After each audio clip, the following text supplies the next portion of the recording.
निश्चित तौर पर जो पिछली बार सीट गई वो उम्मीदवार के चयन को लेके लोगों को हम नहीं समझा पाए कि भाई हमारा उम्मीदवार ठीक है। लोग उसको उम्मीदवार नहीं उन्होंने माना। पार्टी का पूरा प्रयास है कि भाई पिछली बार की जो गलतियां हैं उनको हमको गलतियों से आदमी सीखता है, पार्टियां सीखती हैं। चुनाव समिति की बैठकों का दौर शुरू हो गया है। आप वहां मौजूद भी थे कल, पलवल के प्रभारी के तौर पर भी और रेवाड़ी की तरफ से भी, तो क्या चर्चाएं वहाँ हुई, किन किन के नामों की चर्चाएं हुई? लड़ना है ना, मैं किसी लाइन में हूँ ना मैं लाइन में लगने का मेरा स्वभाव है। मैं कभी जीवन में लाइन में नहीं लगा। मैं तो जहाँ खड़ा होता हूँ लाइन वहाँ से शुरू होती है। मैं तो सुनील यादव जी को मिले, आरती यादव जी को मिले, यहाँ से किसी को बाहर वाले को मिले, किसी को मिले, सतीश खोड़ा जी को मिले, रणधीर भाई साहब को मिले, किसी को नेता ये कह रहे कि उनकी तो टिकट कंफर्म हो गई, अभी तो बैठकों का दौर चल रहा है। पता कि ये मेरी दाहिनी जेब में है, फिर थोड़ी देर बाद बाएं जेब में है, तो वो जेब में रखनी पड़ती है। जाते तो कहते हैं डॉक्टर साहब हम आपके साथ ही हैं, टिकट ले आओ बस, आप तो जो है फिर चिंता मत करो। ऐसे सिपाही भी हैं कि हमारी तैयारी हर चुनाव में धरी की धरी रह जाती है और फिर हम जो है अपने कुर्ते को झाड़ के फिर भारत माता की जय, भारतीय जनता पार्टी जिंदाबाद करने में लग जाते हैं। चुनावी सरगर्मियां नहीं, अब हम बात करेंगे टिकटों की सरगर्मियों की। चुनाव में कुछ ही दिन शेष रह गए हैं और लगातार हम भाजपा, कांग्रेस या अन्य राजनीतिक दलों के नेताओं से, टिकटार्थियों से बात कर रहे हैं। आज हमारे साथ हैं भाजपा के वरिष्ठ नेता अरविंद यादव। अरविंद यादव से आज हम बातचीत करेंगे। यादव साहब, कितनी तैयारी आपकी है इस बार चुनाव लड़ने की? देखिए भैया, हम लोग उस पीढ़ी के लोग हैं कि हमने जिस दिन से कुर्ते पजामे पहने थे 1980 में पार्टी बनी थी तब से तैयारी हमने कर रखी है। लेकिन हम पार्टी के ऐसे सिपाही भी हैं कि हमारी तैयारी हर चुनाव में धरी की धरी रह जाती है और फिर हम जो है अपने कुर्ते को झाड़ के फिर भारत माता की जय, भारतीय जनता पार्टी जिंदाबाद करने में लग जाते हैं। और टिकटार्थी जो शब्द अभी आपने थोड़ी देर पहले कहा, तो हम कोई टिकटार्थी नहीं है। हमारा फैसला अब तक पार्टी करती आई है कि हमें किस भूमिका में काम लेना है और वही हमारी भूमिका तय करती है और उसी सहज भाव से जो है हम अपना काम निपटाते हैं। अभी तो कल और परसों का काम पार्टी ने दे रखा है। कल महेंद्रगढ़ विधानसभा में जाऊंगा, कल वहाँ सब लोगों से मिलूंगा, परसों सब बूथों के ऊपर अपने महेंद्रगढ़ विधानसभा के सब बूथों पे कार्यालय खुलवा के आऊँगा। अभी 2 दिन का पार्टी ने काम दिया है, फिर 24 और 25 का काम हो गया, 26 को फिर पार्टी कोई नया काम दे देगी तो उस काम में लग जाएंगे। तो टिकट के तो गंभीर दावेदार हैं अरविंद यादव, नाम खासा चल रहा है। भाई नाम चल रहा है, नाम आप मीडिया वाले लोग चलाते रहते हैं। आपने तो मेरे जैसे और भी 15-20 लोगों के नाम चला रखे हैं और सबके नाम बड़ी गंभीरता से चला रखे हैं। लेकिन मैंने तो अपने मुंह से कभी उम्मीदवार अपने को बताया नहीं। मैं तो पार्टी पे निर्भर करता हूं, नेतृत्व पे। जो निर्णय पार्टी मेरे बारे में करेगी उसको सह स्वीकार करूंगा।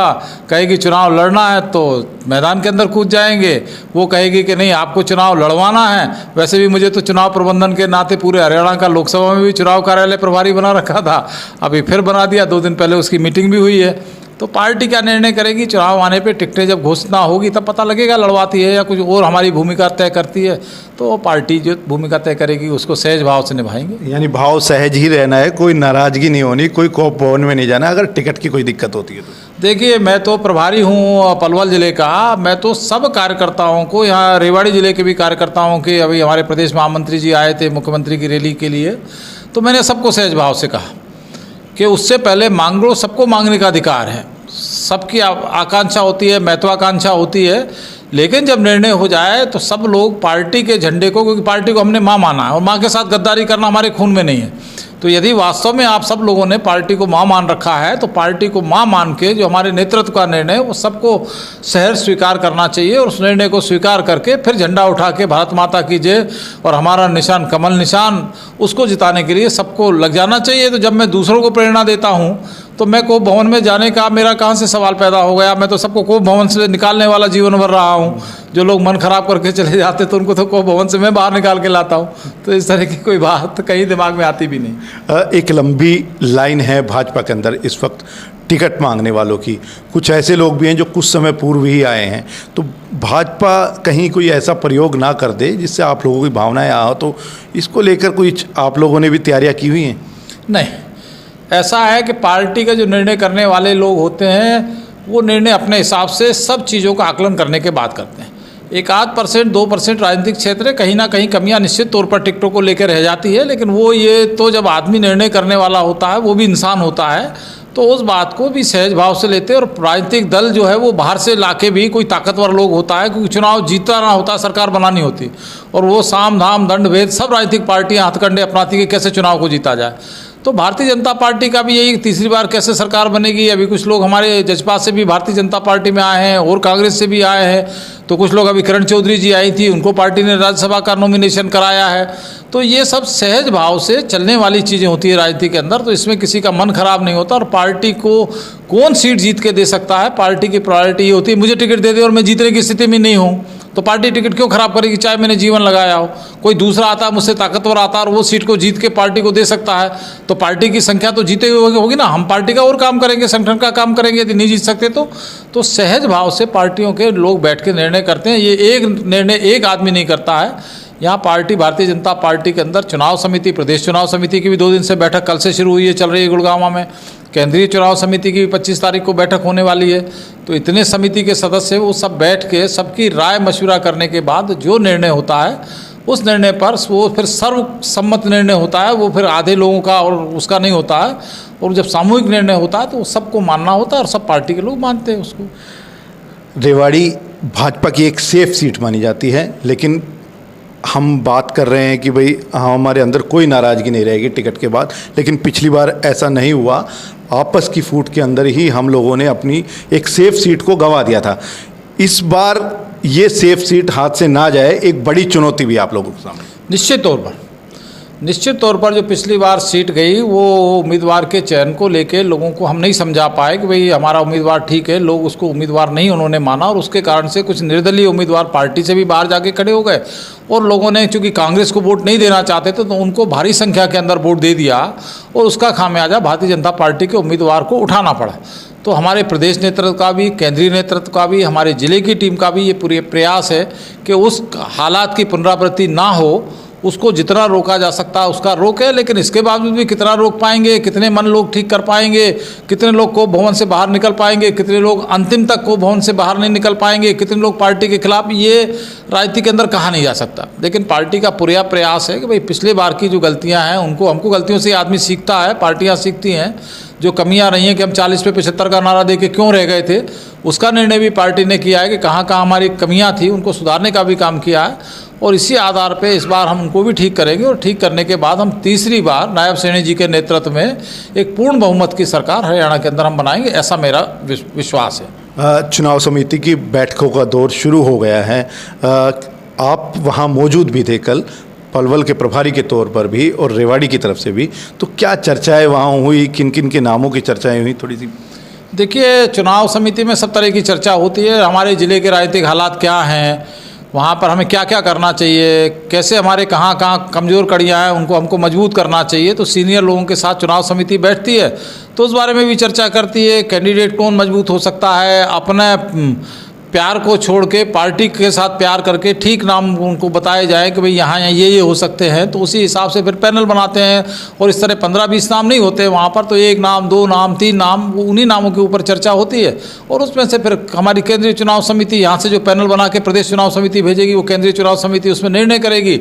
उनकी अपना आकलन होता है, अपनी रिपोर्ट होती है, अपने सर्वे होते हैं। वो बैठने के बाद फिर जिस किसी कार्यकर्ता को सारे समीकरण देखने के बाद अपना उम्मीदवार तय करते हैं।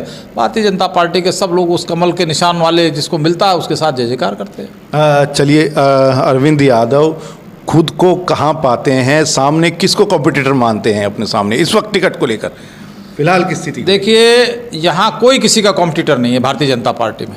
सहज भाव से सब लोग मांगते हैं, ना कोई लाइन लगती है, ना कोई किसी का वो है। और मैं तो टिकट मांगने वाला नहीं हूँ, ना मैंने आज तक टिकट मांगी, ना टिकट इस बार मांगूंगा, ना आगे कभी मांगूंगा। मैंने पहले भी कहा कि मेरा निर्णय पार्टी मेरा नेतृत्व करेगा, वो कहेगा चुनाव लड़ना है। ना मैं किसी लाइन में हूँ, ना मैं लाइन में लगने का मेरा स्वभाव है। मैं कभी जीवन में लाइन में नहीं लगा।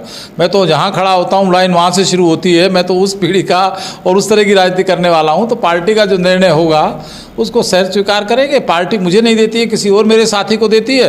तो जितने मन से मैं अपने लिए वोट मांगने जाऊंगा, उससे अधिक मन से मैं अपने उस साथी के लिए वोट मांगने जाऊंगा, पार्टी के लिए वोट मांगने जाऊंगा। मेरे लिए वो मेरा साथी कितना महत्वपूर्ण है वो नहीं है, मेरे लिए उसके हाथ में जो कमल थमा हुआ है वो महत्वपूर्ण है। उसके लिए मैं पूरी जी जान से ताकत लगाऊंगा और पिछली बार की गलतियों को ठीक करके रेवाड़ी की मैं जीत दिलाऊंगा, इतना मेरा संकल्प है। सुनील यादव को टिकट मिले तो भी मन से लगेंगे? मैं कहता हूँ सुनील यादव जी को मिले, आरती यादव जी को मिले, यहाँ से किसी को बाहर वाले को मिले, किसी को मिले, सतीश खोड़ा जी को मिले, रणधीर भाई साहब को मिले, किसी को भी मिले, वो पार्टी का निशान, पार्टी का नेतृत्व जिसको देगा वो मेरे लिए सब कुछ है। मेरे लिए व्यक्ति सब कुछ नहीं है, मेरे लिए कमल का निशान सब कुछ है। और उसी के लिए 45 साल जीवन के लगाए हैं। आदमी महत्वपूर्ण नहीं है, तो जिसके हाथ में कमल का निशान होगा वो मेरा उम्मीदवार है और उसके लिए मैं जय जयकार करूंगा, पूरे समर्पण के साथ जय जयकार करूंगा। इतना विश्वास आपको दिलाता हूँ। चलिए, कुछ नेता ये कह रहे हैं कि उनकी तो टिकट कंफर्म हो गई, अभी तो बैठकों का दौर चल रहा है। देखिए, अब ये सब लोग जो है, जो टिकट के मांगने वाले लोग होते हैं, अपने साथियों को, अपने सपोर्टर को कैसे विश्वास दिलाएं। मेरी इतना ताकत तो सबके अंदर नहीं है ना कि मुझे नहीं पता कि मेरे पार्टी क्या करेगी। मेरे मुंह से कभी किसी ने नहीं सुना होगा कि ये कहूँगा कि टिकट मेरी है, क्योंकि मुझे नहीं पता, निर्णय मेरा नहीं है, निर्णय पार्टी का। लेकिन कुछ लोग जो होते हैं अपने साथियों को, अपने समर्थकों को कैसे विश्वास दिलाएंगे, तो वो छोड़ के भाग जाएंगे। तो राजनीति के अंदर ये विश्वास दिलाना पड़ता है कि ये मेरी दाहिनी जेब में है, फिर थोड़ी देर बाद बाएं जेब में है, तो वो जेब में रखनी पड़ती है। तो वो अपना प्रयास बेचारे अपने साथियों को जोड़ने के लिए, जब तक चुनाव की घोषणा हुई है तब तक जोड़ के रखा, अब टिकट की घोषणा होगी जब तक कैसे करें। और अच्छा, कार्यकर्ता भी अब हम लोगों के पास ही आते हैं, डॉक्टर साहब आप यहाँ बैठे हैं, डॉक्टर साहब आप गए नहीं गाँव के अंदर जाते तो कहते हैं डॉक्टर साहब हम आपके साथ ही हैं, टिकट ले आओ बस, आप तो जो है फिर चिंता मत करो। तो मतदाता का भी विचार यही रहता है, सपोर्टर्स का भी यही रहता है। तो इसलिए बेचारे टिकट मांगने वाले बोलते हैं कि मेरी जेब के अंदर, चिंता मत करो, मेरे साथ लगे रहो, मेरी टिकट आ जाएगी। तो एक स्वाभाविक प्रक्रिया है, इसको बहुत गंभीरता से लेने की आवश्यकता नहीं है। चलिए, एक अंतिम सवाल हम कर लेते हैं। भाजपा क्या तीसरी बार हरियाणा में सरकार बना रही है? पार्टी के वरिष्ठ नेता हैं, स्ट्रेटजीज देखते हैं, क्या लगता है आपको? देखिए अमित जी, लोकसभा का चुनाव था, विषम परिस्थितियों का चुनाव था, हम हरियाणा के अंदर नहीं अच्छा कर पाए, लेकिन 90 में से 44 सीटों के ऊपर हमने बढ़त ली। 45वीं सीट हमारी कोसली की सिर्फ हम 2 वोट से हारे। कांग्रेस पार्टी जो है वो 42 सीटों पर आगे रही है, वो 2 वोट वाली सीट को मिला के। 4 सीट पर आप पार्टी के 4 विधानसभा के अंदर आप पार्टी रही है। इतनी विषम परिस्थिति में भी हम सबसे ज़्यादा सीटों पर लीड हमने ली है। तो विधानसभा के चुनाव के अंदर हमने उससे लिया है, कहाँ कहाँ कमियां रही हैं, पूरा नेतृत्व प्रदेश का, जिले का, केंद्र का लगा हुआ है। उसी के लिए हम बूथों को, हम 20,000 से ज़्यादा बूथ है, हम 25 तारीख को सब बूथों के ऊपर कार्यालय खोल रहे हैं। दुनिया के इतिहास में ऐसा पहली बार करने वाले हैं कि हम 25,000, 20,000, 100 कितने बूथ हैं, हम उसके ऊपर जो है कार्यालय खोल रहे हैं बूथों के ऊपर। और उसके लिए हम सारे लोगों की ड्यूटी लगाई है। मेरी भी ड्यूटी महेंद्रगढ़ विधानसभा के अंदर लगी है। कल दोपहर से लेकर और परसों रात तक सारे बूथों को खुलवा के, कार्यालय खुलवा के, फिर मैं रात को आऊँगा या अगले दिन सुबह 26 को सुबह आऊँगा।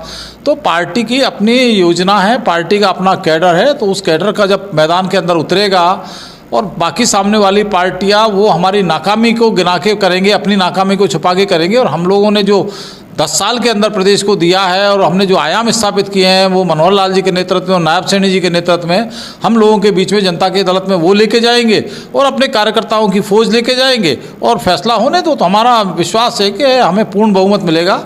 जो कमियां पिछली बार हमारी रह गई थी कि हम 47 से 40 पे ही आ गए थे, 7 कम थी, इस बार हम 50 से ऊपर सीटें जीत के पूर्ण बहुमत की सरकार हरियाणा में बनाएंगे। इसमें कोई शक शुबा नहीं है।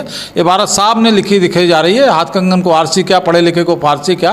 तो निश्चित तौर पर नायब सैनी जी के नेतृत्व के अंदर, और नायब सैनी जी तो अभी 4 महीने हुए, नायब सैनी जी ने 4 महीने के अंदर इतनी सारी योजनाएं प्रदेश की जनता को दी और प्रदेश की जनता का विश्वास जीतने का काम किया। वो कहीं ना कहीं जो हम पिछली सरकार में नहीं हुए थे, ऐसे ऐसे निर्णय उन्होंने 4 महीने के अंदर, यदि मैं कहता हूं कि 4 महीने का समय नायब सैनी जी को और मिल जाता तो ये बिल्कुल ही, ये सवाल भी आपका बेमानी हो जाता जो आप मुझसे कर रहे हैं कि भाई क्या सरकार तीसरी बार बनेगी कि नहीं बनेगी।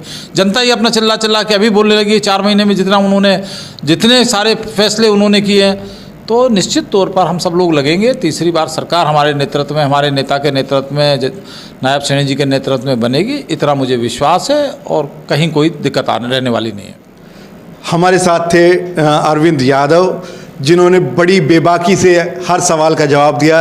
यादव ने कहा कि वो टिकट के लिए लाइन में लगने वाले नेता नहीं हैं, संगठन के सिपाही हैं। टिकट मिलेगी तो चुनाव लड़ेंगे, नहीं मिलेगी तो संगठन के अपने काम में जुट जाएंगे। जिसको टिकट मिलेगी, चाहे सुनील यादव ही क्यों ना हो, साथ लग जाएंगे। यादव ने उन लोगों को भी जवाब दिया है जो कहते हैं कि हमारी जेब में टिकट है। वो कहते हैं कि ये एक फार्मूला है कार्यकर्ताओं को जोड़ने का। दस्तक हरियाणा के लिए के यादव के साथ अमित सैनी की रिपोर्ट।